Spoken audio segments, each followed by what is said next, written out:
बोलिए हालेलुया। बोलो praise the Lord. बैठ जाओ, बैठ जाओ। जहां पर जैसे जगह मिलती है बैठ जाओ।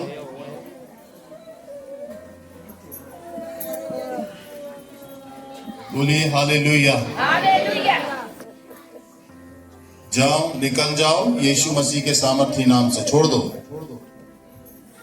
श्रापित आत्माओं, जाओ। बोलिए आमीन। खुश हैं? यस।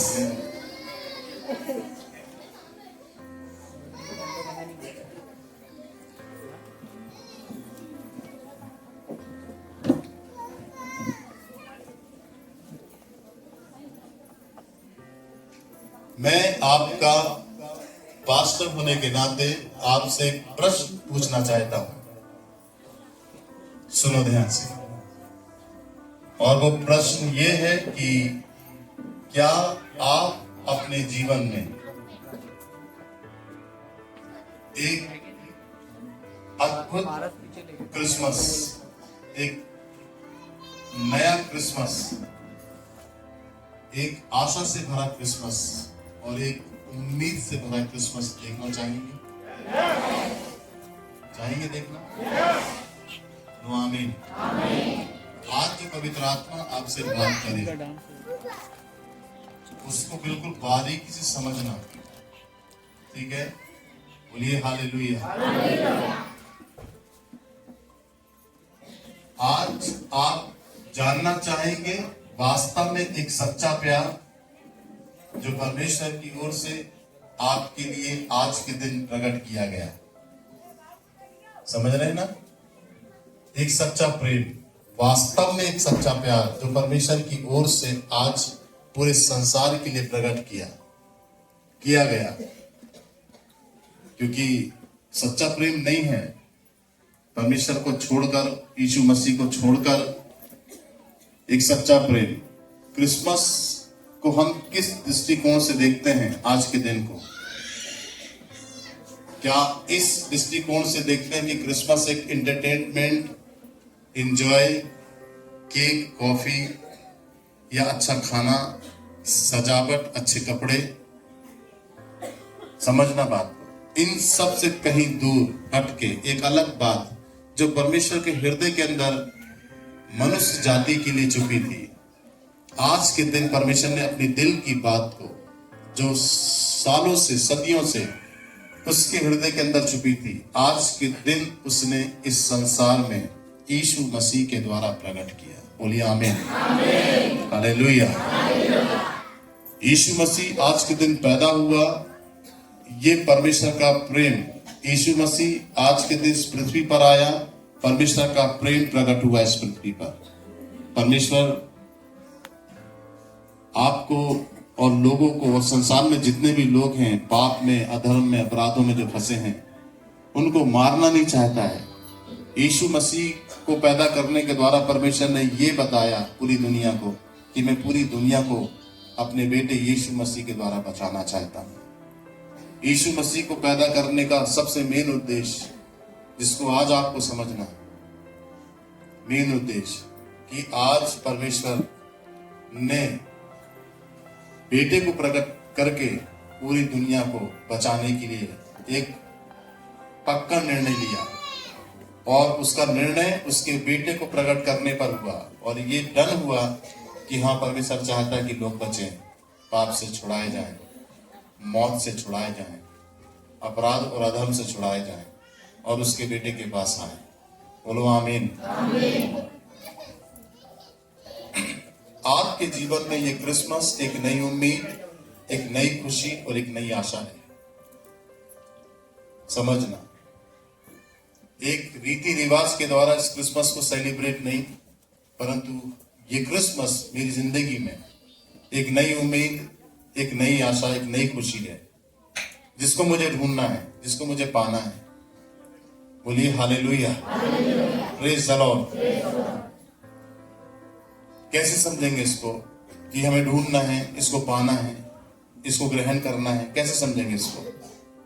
इसको आप ऐसे समझेंगे कि जब गरड़िए रात में भेड़ों की रखवाली कर रहे थे मैदान में, और वे शीतल हवा में, ठंडे पत्थरों में जब वो सो रहे थे, सोने की तैयारी कर रहे थे या सो रहे थे, तो प्रति रात जैसा चल रहा था वैसे ही चल रहा था, और वे अपनी भेड़ों को देख रेख करते हुए आराम कर रहे थे। और कुछ ही समय में एक बड़ा उजाला चमका, एक बड़ी रोशनी स्वर्ग से प्रकट हुई, और एक स्वर्गदूत उनके बीच में मौजूद हुआ, और वो स्वर्गदूत ने ये कहा, आज दाऊद के नगर में तुम्हारे मुक्तिदाता जन्मे हैं। बोलिए आमीन। एक बड़ी रोशनी उन्होंने देखी। कहने का मतलब यह है कि गरड़ियों का जो वो दिन था, आज का जो दिन था, आज एक बड़ी रोशनी उनके जीवन में चमकी। इससे पहले उनकी लाइफ में कभी ऐसा नहीं हुआ, उनकी जिंदगी में कभी ऐसा नहीं हुआ कि उन्होंने इतनी बड़ी रोशनी, इतने बड़े प्रकाश को, और ये भविष्यवाणी हुई कि आज तुम्हारे दाऊद के नगर में एक मुक्तिदाता, उद्धारकर्ता जन्मे। यही मसीह प्रभु है, और तुम उसे चरनी में लेटा हुआ पाओगे। तो अब अंदाजा ये लगाइए कि हमेशा की रात एक जैसी, हमेशा की जिंदगी एक जैसी, हमेशा की भीड़ों की रखवाली एक जैसी, अचानक उनकी लाइफ ऐसे कैसे चेंज हो गई कि एक रोशनी उस मैदान में आके चमकी, और ये भविष्यवाणी हुई। साक्षात स्वर्गदूत खड़ा हुआ, और स्वर्गदूत ने उनके सामने भविष्यवाणी करी, और वे आशीषित हुए इस भविष्यवाणी को सुनकर। सुनिए, इस भविष्यवाणी को सुनकर वो आशीषित हुए, और उनकी लाइफ में पहली बार हुआ। आप समझना। फिर उन्होंने क्या किया, वो यीशु मसीह को ढूंढने निकल गए, भेड़ों को छोड़कर। किसको ढूंढने निकल गए? यीशु को ढूंढने निकल गए। आज आप किसको ढूंढने आए हैं? क्या आप आज केक खाने आए? क्या आज आप खाना खाने आए? क्या आप एक अच्छे कपड़े पहनकर आ जाए? किसको पाने आए? सुन तो लो, क्या मानसिकता है। एक बड़ा प्रकाश आपके जीवन में आज चमकेगा। हाथ उठाकर बोलिए आमीन। और आपका जीवन हमेशा एक सा नहीं रहेगा। जैसे गरड़ियों का जीवन एक सा था, पर उस रात में उजाला चमका, और उनकी लाइफ उस दिन से बदल गई। गरड़िए मालूम है कैसे गरड़िए थे? ये समाज से अलग किए गए। ये उन भेड़ों की रखवाली करते थे जो भेड़ें मंदिरों में बलि चढ़ती थी, और इनको दूर कर दिया गया था कि बस ये भेड़ों की रखवाली करें। ये परमेश्वर की हैकल में जा नहीं सकते, नबूवत नहीं कर सकते, और इन्होंने भी अपने आप को ऐसा ढाल लिया था कि ये परमेश्वर की ये अपने काम में फंसे हुए, निकल नहीं सकते उससे, ये जा नहीं सकते। बस इनको बस अपनी भेड़ों को, जिनकी रखवाली ये कर रहे थे, उनको बेचना। और वे भेड़ें जिनकी वो रखवाली कर रहे थे, मंदिर में बलिदान होने के लिए जाती थी, उनकी ये रखवाली करते थे, और समाज से अलग किए, अलग स्थान था इनका। परंतु एक ऐसे लोगों के बीच में जो बिल्कुल अलग किए गए, हटा दिए गए, उनके बीच में एक रोशनी चमकी, उनके बीच में परमेश्वर प्रकट हुआ। हो सकता है आप बहुत सारी चीजों से अलग कर दिए गए हों, समाज से, परिवार से, घर से, परिवार के सदस्यों से आप अपने आप को अकेला महसूस करते हो, लोगों से, है ना, मनों से, व्यक्तिगत रीति से आप अलग किए गए हों। परंतु मैं आज आपको ये बताना चाहता हूं, आप अकेले नहीं हैं। बोलिए, मैं अकेला नहीं हूं। परमेश्वर ने उन गरड़ियों को अकेला नहीं छोड़ा, परंतु उनके बीच में एक रोशनी प्रकट हुई। और परमेश्वर ने उनको ही क्यों बताया? क्यों बताया? उन पर ही क्यों रोशनी प्रकट हुई, और किसी पर क्यों नहीं? क्योंकि वो बिल्कुल अलग थे, अलग किए गए समाज से, बस उनको भेड़ों की रखवाली करना और उन भेड़ों को मंदिर के लिए बलिदान देना, और इसके अलावा कुछ नहीं। बोलिए हालेलुया। 4 बार परमेश्वर ने स्वर्गदूतों के द्वारा स्वयं परमेश्वर ने कहा, डरो मत, मत डरो, मत डरो, मत डरो, मत डरो। बोलिए आमीन। सबसे पहला जब रोशनी जब उनकी लाइफ में प्रकट हुई तो स्वर्गदूतों ने कहा, डरो मत, आज तुम्हारे लिए शुभ संदेश है, डरो मत। इसका मतलब परमेश्वर किसको कहता है मत डर? किसको कहता है परमेश्वर मत डर? जो डरा हुआ होता है, जिसको डराया गया है। समझना बात को। परमेश्वर जब स्वर्गदूतों के द्वारा उन गरीबियों को बोल रहा है, डरो मत, आज दाऊद के नगर में तुम्हारे मुक्तिदाता जन्मे है। मतलब ये डरे हुए सताए गए गरड़िए थे। हो सकता है आप डरे हुए हो, आप सताए गए हो दुष्ट आत्मा से, लोगों से, परिवार से, समाज से, परंतु आज वचन आपके लिए है। परमेश्वर आपको कहता है, डरो मत। बोलो आमीन। बोलिए हालेलुया। दूसरा, डरो मत परमेश्वर ने जकरिया को कहा, जिसकी पत्नी एलोशिबा थी, जिससे यूहन्ना बपतिस्मा देने वाला पैदा हुआ। जकरिया को परमेश्वर ने दर्शन दिया और कहा, डरो मत, तेरी पत्नी एलोशिबा को एक बेटा होगा, उसका नाम यूहन्ना रखना। इसका मतलब वो भी सताया हुआ था। इतनी उम्र होने के बाद बच्चे नहीं थे उसके पास, इतनी एज होने के बाद बच्चे नहीं थे, और परमेश्वर का सामर्थ और परमेश्वर का दूत उस पर प्रकट हुआ और कहा, जकरिया मत डर। ये भी सताया गया याजक था, ये भी सताया हुआ व्यक्ति था, तो परमेश्वर उनको कहता है मत डर, जो सताए हुए, जो डरे हुए लोग होते हैं। आपको डरना नहीं है केवल परमेश्वर के अलावा किसी और से। बोलो आमीन। किसी से किसी का भय नहीं खाना है, क्योंकि बाइबल में लिखा है, मनुष्य का डर या मनुष्य का भय हमारे लिए क्या बन जाता है? फंदा। बोलिए आमीन। हालेलुया। और तीसरा जो परमेश्वर ने कहा मत डर, वो मरियम को कहा, हे मरियम भयभीत ना हो, मतलब मत डर, परमेश्वर का अनुग्रह तुझ पर हुआ है, परम प्रधान की छाया तुझ पर है, तू पुत्र जनेगी और उसका नाम यीशु रखना। इसका मतलब मरियम भी कहीं डरी हुई थी, पीड़ा में थी, सताई गई थी, इसलिए स्वर्गदूत के सामने प्रकट हुआ कि मत डर। बोलो आमीन। हालेलुया। तो एक पुत्र जनेगी, परम प्रधान की छाया तुझ पर होगी, परम प्रधान की छाया आप पर होगी, परमेश्वर का अनुग्रह आज के दिन आप पर होगा, अगर आप सही मानसिकता से बैठे हैं तो। बोलो हाथ उठाकर आमीन। हालेलुया। लंबा वाला हालेलुया बोलो। बरकतें आपकी हैं। बोलिए आमीन। बोलिए हालेलुया। और चौथा जो परमेश्वर ने कहा मत डर, उस यूसुफ को कहा, अब मत डर, अपनी पत्नी को अपने यहां लाने से मत डर। सुनो, अपनी पत्नी को अपने यहां लाने से मत डर, मत डर। कहीं ना कहीं उसके अंदर भी डर था, भयभीत था, वो भी सताया हुआ था, परंतु ऐसे लोगों के लिए परमेश्वर का वचन कहता है मत डरो। बोलिए आमीन। और आप देखें, हम गाना गाते हैं, डरो मत चुपचाप खड़े रहो, खुदा की नजात के काम देखो। मतलब इजरायली भी डरे हुए थे फिरौन की सेना से।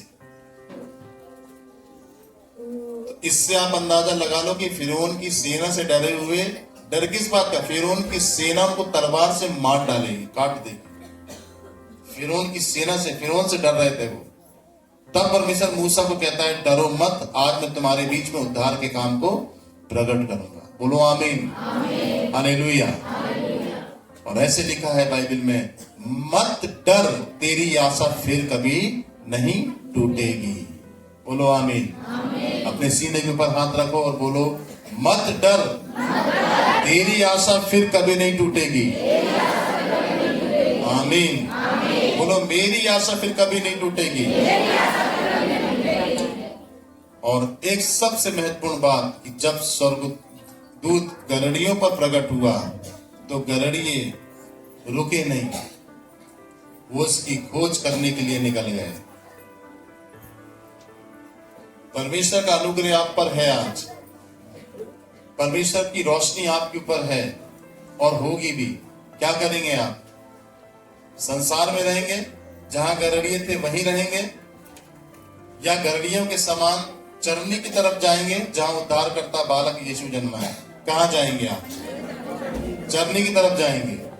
जब उन पर प्रकट हुई वो रोशनी, उन्होंने उस वचन को सुना तो वो रुके नहीं, उसकी खोज करने चले गए और उन्होंने उसकी खोज की।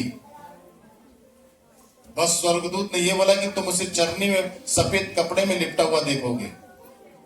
कोई परमानेंट एक एड्रेस नहीं बताया उनको कि इस जगह, इस गली पे, उस स्थान पर, इस गौशाला में तुमको वो मिलेगा, कुछ नहीं। परंतु वो खोज करने लगे और जब वो खोज किए तो वो उनको मिल गया। और बाइबल में ऐसे लिखा है, तुम मुझे ढूंढोगे और पाओगे। क्या लिखा है बाइबल में? तुम मुझे ढूंढोगे और पाओगे। अगर हम सही सच्चे दिल से परमेश्वर की खोज करेंगे तो वो हमको मिलेगा। जैसे चरवाहों को जब उन्होंने खोज की रोशनी देखने के बाद, तो यीशु मसीह उनको चरनी में लेटा हुआ मिल गया। पर आज यीशु चरनी में नहीं, आज यीशु आपके हृदय की चरनी में जन्म लेगा। बोलो आमीन। बोलिए हालेलुया, प्रेज द लॉर्ड। हमें कई प्रकार का डर हो सकता है, हम बहुत सारी चीजों से डरते हैं। किसी एक व्यक्ति को बीमारी का डर रहता है, मैं मानना चाहूं। किसी एक व्यक्ति को तकलीफों का डर होता है, किसी एक व्यक्ति को संकट का डर होता है, किसी एक व्यक्ति को दुष्ट आत्माओं का डर होता है, किसी एक व्यक्ति को जादू टोने की शक्तियों का डर होता है, किसी एक व्यक्ति को कर्जे का डर होता है, किसी एक व्यक्ति को गरीबी का डर होता है, किसी एक व्यक्ति को कंगाली का डर होता है, किसी एक व्यक्ति को जॉब का डर होता है, किसी एक व्यक्ति को लाचारी का डर होता है, और सबसे बड़ा डर किसी एक व्यक्ति को अकेलेपन का डर होता है। किसका डर होता है? मैंने देखा है सबसे खतरनाक होता है, सबसे खतरनाक डर अकेलेपन का डर। और मैंने अपनी जिंदगी में देखा, जो लड़का, जो आदमी, जो स्त्री अकेली हो जाती है, ना तो उसका पति, ना उसकी पत्नी, और ना बच्चे, और ना परिवार, वो जिंदा नहीं रहते। वो अकेले डर से अपने आप को मार लेते हैं, सुसाइड कर लेते हैं, आत्महत्या कर लेते हैं। मैंने अपनी आंखों से देखा है। मैंने जब खोज की कि मैंने बोला ये व्यक्ति क्यों मर गया, ऐसे क्यों मर गया, ट्रेन में कटकर क्यों मर गया, इसने जहर क्यों पी लिया, ये फांसी क्यों लगा लिया। मुझे परमेश्वर कहता है, इसने मेरी खोज नहीं करी, मैं इसको मिला नहीं। अगर ये मेरी खोज करता तो मैं इसको मिलता, और ये अकेला रहा। और जब ये अकेला रहा, जब कोई इसके साथ नहीं रहा, तब अकेलेपन ने इसको मार दिया। सबसे डेंजर होता है अकेलापन। आप किस चीज से आज डर रहे हैं? आज कौन सी चीज आपके अंदर डर डाल रही है? आज कौन सी चीज से सबसे ज्यादा आप परेशान हैं? किस बात का, किस व्यक्ति का डर आपके अंदर समाया है? अगर किसी भी बात का डर अगर आपके अंदर समाया है, आपको लगता है मेरे माता पिता भी मेरे साथ नहीं है, होते सराते भी, आपको लगता है मेरी पत्नी होते सराते भी मेरे साथ नहीं, आपको लगता है मेरे बच्चे भी उतने शरारती मेरे साथ नहीं। मैं 1 हफ्ते पहले एक व्यक्ति से मिला, मेरी बातचीत हुई उससे। घंटों बातचीत होने के बाद उसने मुझे एक बात बताई। जब मैं उसके घर से निकला तो मुझे उसने एक बात बताई। बोले क्या करूं, मैं बहुत परेशान हूं। सब कुछ है, अच्छा दिमाग है, अच्छी सोच है, अच्छा कार है उसका, अच्छी जॉब है, अच्छी पहुंच है, अच्छा पद है उसका, पर एक जगह हर चीज मैंने उसकी मजबूत देखी,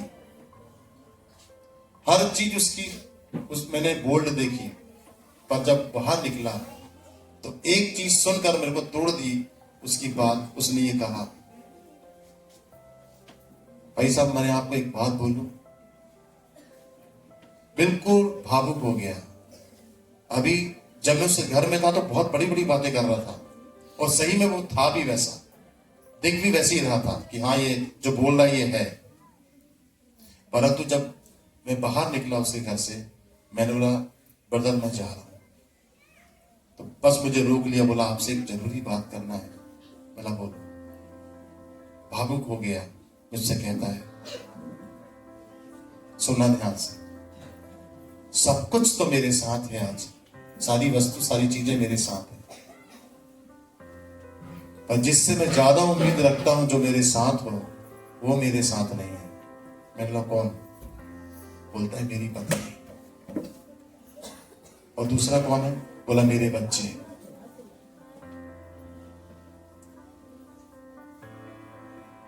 और याद रखिए पत्नी पति से उम्मीद रखती है, और यही दोनों एक दूसरे के अंत तक साथ रहते हैं। पत्नी का पति नहीं है तो कैसे जीवन कटे, ये बड़ी खतरनाक बात।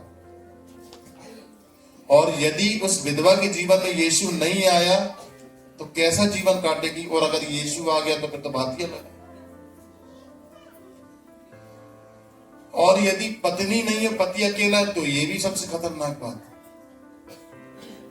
मैंने अपनी आंखों से देखा तो मैंने बोला मैं समझ गया आपके अंदर कौन सा डर है। बोला कौन सा? बोला अकेलेपन का। बोले आप सही कह रहे। मेरा पत्नी ध्यान नहीं दे रही, मत देने दो, प्रार्थना करो उसके लिए। बच्चे ध्यान नहीं दे रहे, नहीं मान रहे, नहीं मानने दो, प्रार्थना करो। परंतु एक व्यक्ति आपके साथ है जो 24 घंटे आपके साथ है, उसका नाम यीशु मसीह है। बोलो आमीन। और वो खुश हुआ। बोला यीशु आपके साथ है, कोई हो चाहे आपके साथ ना हो। मरियम कमरे के अंदर अकेली, गरड़िया अकेले मैदान में, और कोई नहीं उनके साथ। जकरिया मंदिर के अंदर अकेला, कोई नहीं उनके साथ। यूसुफ अकेला अपने कमरे में, कोई नहीं उसके साथ। तब परमेश्वर ने उनको दर्शन दिया। अगर किसी बात से आज आप अकेले हैं तो ये क्रिसमस आपके लिए एक नई उम्मीद लेकर आएगा। बोलो आमीन। किसी बात से आज आप अकेले हैं तो ये क्रिसमस आपके लिए एक नई आशा लेकर आएगा। किसी बात से यदि आज आप अकेले हैं, जैसे स्वर्गदूत ने कहा डरो मत, तो आपको भी डरना नहीं है, घबराना नहीं है। आपको यीशु मसीह को निमंत्रण देना है, उसकी खोज करना है गरड़ियों के समान, कि वो आपके जीवन में आए, और मरियम के समान उसके वचन को ग्रहण करना है। जकरिया के समान उस पर विश्वास करना है। यूसुफ के समान उसके वचन के लिए आपको ईमानदार होना है। और अगर ये 4 चीज आपके जीवन में नहीं आई तो आप फेल हैं। इसलिए इसकी वास्तविकता को समझो। कई सालों से एक बहन ने मुझे गवाही दी। नीलम आई है क्या? नीलम खड़े हो, कपुआ से आई है, खड़े हो। आपकी तबीयत कैसी है? 25 साल से सर के भारीपन और दर्द से परेशान थी। यही कंडीशन इनकी मां की थी 25 साल से। सब जगह घूम ली इस दर्द के मारे और अकेली हो गई। परिवार के लोग भी ताना मारने लगे, अकेली हो गई। यहां आती, जब जब हाथ रखवाती, हाथ रखवाने से पहले रोने लग जाती कि मेरा पति ये बोल रहा है तो मेरे बच्चे ये बोल रहे हैं, भैया मेरे लिए प्रेयर करो। उसने यीशु के भवन में आना नहीं छोड़ा। अपने दर्द से परेशान थी, डॉक्टर भी परेशान थे, क्या है ये आपके सर में पता नहीं चल रहा। परंतु मैंने बोला प्रभु इसे चंगाई दे। अकेली हो गई थी, उसके चेहरे पर उसके आंसू को देख के मुझे लगता था, मैं सही कह रहा हूं? जोर से बताओ।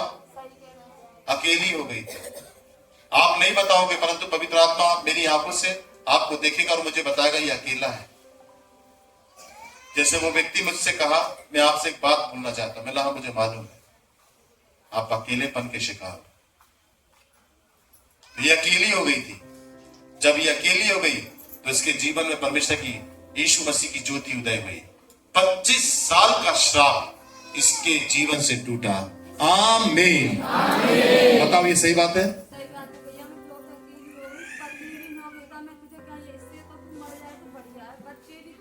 पति क्या कह रहे हैं? तू मर जाए तो?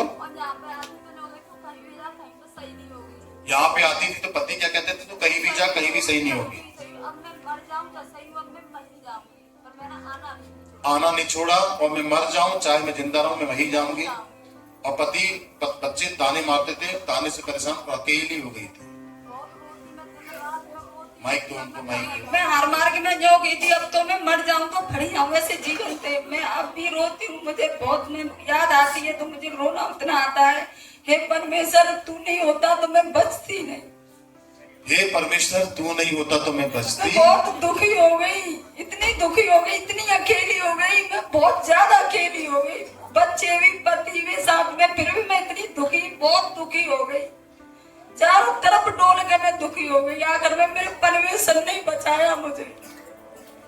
सब जगह दिखाया आपने? सब जगह दिखाया है। सागर मिस्त्री बोलते मैं वहां भी 3-4 साल गई, वहां भी मुझे कुछ नहीं मिला। मुझे मिला तो यीशु के भवन में ही मिला। मिला तो यीशु मसीह के पास ही मिला। यीशु मसीह के पास मिला। यीशु मसीह के पास। क्या तकलीफ थी आपको? मेरे दिमाग में कोई पता नहीं चल रहा था। ऐसी चक्कर से आते यूं लगती मैं उड़ी, किसी को पकड़ने वैसी लगती मैं किसी को पकड़ लूं, जेट भर के बैठ जाऊं। ऐसा डर सा घुसा हुआ मेरे अंदर। कितने साल से था ये हो गए नहीं कहा तुम 20-25 ही साल हो गए। 25 साल से इस दर्द से परेशान थी। डॉक्टर भी पता लगाए। फिर जब यहाँ पर आई तो यीशु ने छुआ, अकेली होकर आई। और उसके बाद क्या हुआ? मुझे चंगाई मिली, मैं शांति से जीवन कटा, मैं खूब बढ़िया रही। अब कोई दर्द है सर में? अब कोई कुछ नहीं, कोई चक्कर है? कुछ नहीं है। बोलो आमीन। आमीन। जोरदार ताली बजाइए प्रभु के लिए। तो आप समझ लीजिए कि वो कहता है कि देखो जगत के अंत तक सदे में तुम्हारे संग। एक है जो वादा करता है। और आज उस डर को निकालने के लिए और उस डर के क्षेत्र से मुझे बाहर लाने के लिए मेरी जिंदगी में पाप के डर से, पाप के दलदल से, अधर्म के डर से, अधर्म के दलदल से मुझे बाहर निकालने के लिए आज के दिन वो पैदा हुआ। आज के दिन वो पैदा हुआ। मुझे छोड़ दो। पकड़ा तू है कि यीशु? यीशु ने पकड़ के रखा है। तू जा ही नहीं रहा है। छोड़े वो। निकल जाओ। देखो अब ये अकेली हो गई है। इसका भी पति मर गया है, इसका जवान बेटा भी पूरी रीति से इसके साथ नहीं, अकेली है। प्रभु लेकर आया और प्रभु इसको छुड़ाएगा। और आज परमेश्वर की ज्योति जैसे स्वर्गदूतों पर प्रकट हुई, आज आप पर और इस बहन पर प्रकट होगी। हाथ लाकर बोलो आमीन। Hallelujah, hallelujah. कितने साल का भी अंधकार क्यों ना आपके जीवन में, आज परमेश्वर का प्रकाश आपके जीवन में प्रकट होगा। क्रिसमस की वास्तविकता को समझना है। इसीलिए यीशु मसीह, छठवां जो यीशु मसीह ने कहा मत डरो, वो कहा उन स्त्रियों को जो कब्र में आई यीशु को ढूंढने के लिए। कब्र में आई यीशु को ढूंढने के लिए, और यीशु कब्र के अंदर नहीं था। स्वर्गदूतों ने दर्शन देकर कहा, तुम उसे डरो मत। वे डर गई थी, अरे ये कौन है? बोले डरो मत, तुम उसे मृतकों में क्यों ढूंढ रही हो? वो यहां नहीं है, वो जीवित है। वो स्त्रियां डर गई थी कब्र में जब यीशु को ढूंढने गई थी, और यीशु नहीं मिला, कब्र खाली थी तीसरे दिन, क्योंकि वो कब्र में से, मृतकों में से जिंदा हो गया। और बाइबल में ऐसे लिखा है, यीशु मसीह युगानुयुग जीवता परमेश्वर है। वो एक ऐसा परमेश्वर है, वो कभी मरने वाला नहीं, उसकी महिमा कभी खत्म होने वाली नहीं। इसलिए बाइबल में ऐसे लिखा है, वो शांति का राजकुमार है। वो उसकी सामर्थ, उसकी शांति कभी भी खत्म होने वाली नहीं, उसका राज्य कभी भी खत्म होने वाला नहीं, हमेशा का राज्य है उसका। वो जीवित है। आप किसी एक ऐसी आकृति के सामने नहीं बैठे हैं जिसपे आपको उसे ढूंढना पड़े। वो जीवित है, वो आत्मा में है, वो मरा हुआ नहीं है, वो मुर्दा नहीं है, वो जीवित है, वो सुनता है, वो महसूस किया जाता है, वो है। बोलिए आमीन, बोलिए हालेलुया। पौलुस कहता है, मैं परमेश्वर का धन्यवाद हो, परमेश्वर के उस महान वरदान के लिए जो वर्णन से बाहर है। कौन सा वरदान है परमेश्वर का? उसका बेटा यीशु मसीह। और वो कैसा है? वर्णन से बाहर है, उसका वर्णन नहीं कर सकते हम, वो अलग है। बोलिए आमीन। तो आज आप किस मानसिकता से हैं और क्या लेकर आप प्रभु के पास आज आप आए हैं? किस डर से आप आए हैं? किस चीज से आप डर रहे हैं? आज उस डर को प्रभु आपके जीवन में निकालेगा, और आज आपके शरीर, आप आत्मा में और प्राण में यीशु मसीह पैदा होगा, एक नई ज्योति के माने। बोलो आमीन, बोलिए हालेलुया, हालेलुया। इसीलिए आपको बिल्कुल डाउट नहीं करना है, इस क्रिसमस के महत्व को समझिए। अंतिम बात, ये क्रिसमस में यीशु मसीह बिल्कुल लोप हो गया, आपको मालूम है? जो मेन है वही गोल हो गया, लोगों ने गोल कर दिया उसको। सेंटा क्लॉज को लिया है, क्रिसमस ट्री को लिया है। क्रिसमस ट्री, सेंटा क्लॉज कोई संबंध नहीं रखते जीसस के जन्म में, इनका कोई रिलेशन नहीं है।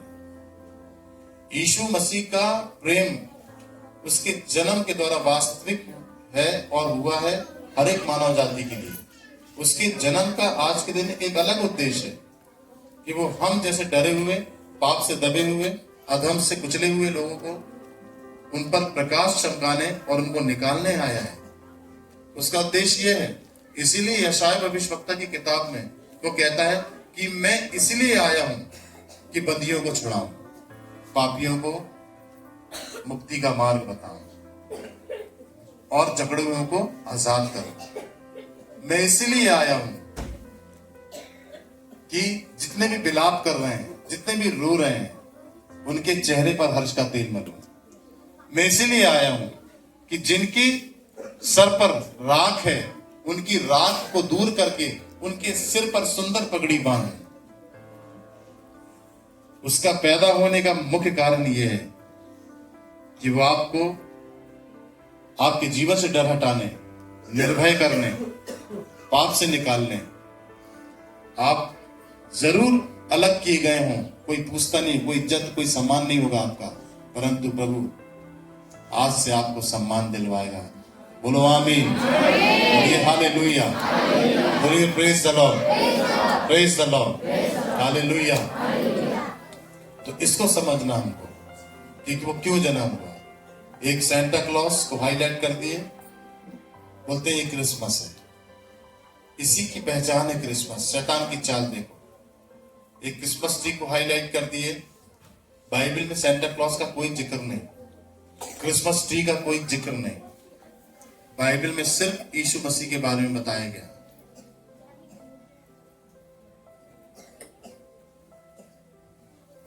बोलिए हालेलुया, बोलिए प्रेज द लॉर्ड। इसको समझना है।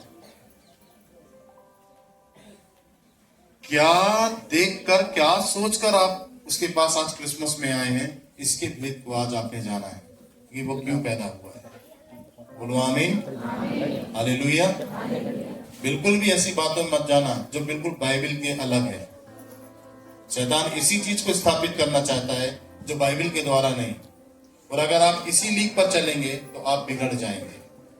आप सही सिद्धांत से, सच्चे प्रेम की वास्तविकता से हट जाएंगे। और जैसे मैंने बताया कि बहुत सारे लोगों को मैं मरते हुए देखा हूं क्योंकि उनका अकेलापन खा गया, वो इसी तरीके से कि उन्होंने कभी भी परमेश्वर को ढूंढने की, खोजने की और उसको समझने की कोशिश नहीं की। और जहां पर ढूंढने और समझने की कोशिश नहीं होती हमारी परमेश्वर को, वहां हम अकेले हो जाते हैं। इसलिए बाइबल में ऐसे लिखा हुआ है, ढूंढोगे तो तुम पाओगे। क्या मिलेगा आपको? यीशु मसीह। क्या मिलेगा आपको? क्या मिलेगा आपको? क्या मिलेगा आपको? मैं डिस्कवरी में देखता हूं, जब लोग खजाने को ढूंढते हैं, सुनना ध्यान से, तो उनके पास एक मशीन होती है और वो मशीन को ऐसे ऐसे करके, ऐसे ऐसे करके, ऐसे ऐसे करके जमीन के ऊपर चलाते हैं। तो जहां पर कुछ गड़ा हुआ होता है तो वहां मशीन आवाज करती है। फिर लोग चेक करते हैं, हाँ यही है, यहीं से आवाज कर रही है। फिर उसको खोदते हैं। तो सबसे महत्वपूर्ण बात उनकी खोज देखिए। उन्होंने खोजा और वो चीज जब खोदा तो कुछ ना कुछ निकला, उनको मिला। वो मशीन ने बताया, उन्होंने खोज की। बाइबल में यशायाह भविष्यवक्ता की किताब में लिखा है, मैं तुम्हें गुप्त में गड़ा हुआ धन दूंगा। बोलो आमीन, आमीन। अब आप सुनो, ये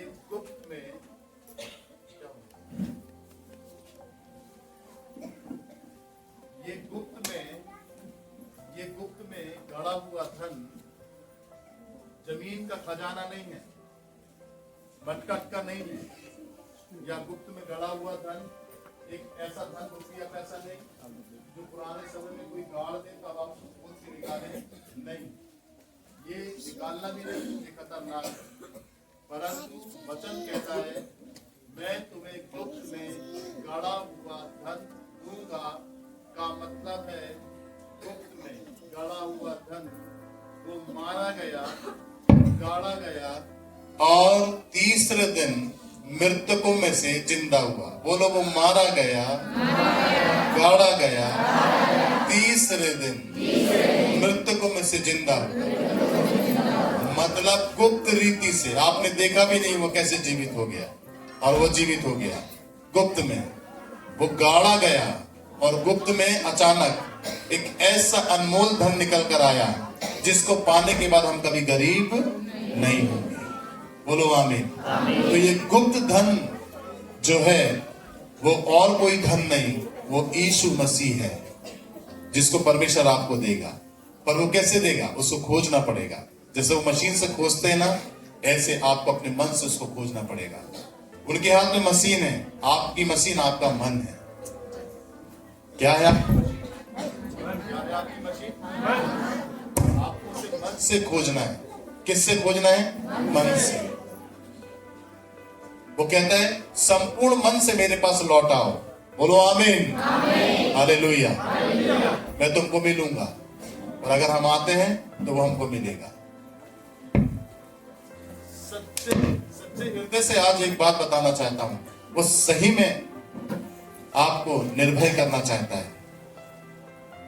आपको आपके जीवन में सही में अंधकार को हटाकर आपके जीवन में आज क्रिसमस के दिन प्रकाश डालना चाहता है। आप उसके प्रकाश को लेने के लिए तैयार हो जाओ। अपने दोनों हाथों को उठाओ।